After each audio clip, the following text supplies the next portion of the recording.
thinking about moving to one of these Idaho mountain towns, watch this video and we are going to save you some time. This is part of the series where we take you around and tour neighborhoods so that you don't have to. You can tour them right from home or right from your phone.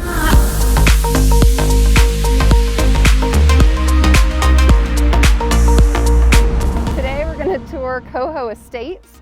This is located north of the town of Donnelly and south of Lake Fork on the west side of Highway 55. Some of the homes in COHO Estates line along the North Fork of the Payette River, which is a seasonal river. There's also all of the lot sizes in here you'll see range from like 1 to 3 acres. So the lots in here range from low 200s to mid 200s. The home prices range from $450,000 to $1.5 million. And as the lot size increases, or if the home's on the river, is what causes the more expensive price point.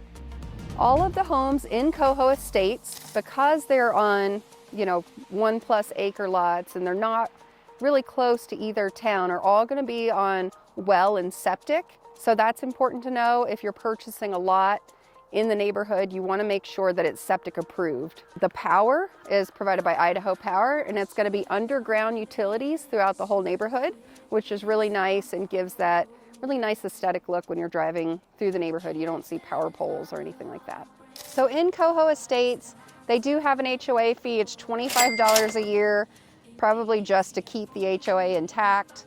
And they do have some CC&Rs, but they're very light. So it's definitely Idaho living out here, just everything's kind of laid back. Hopefully this has given you more information about the area and you can decide if COHO Estates is the right neighborhood for you. If you're thinking about moving here in 2 weeks or 2 months, reach out. I'm happy to answer questions anytime.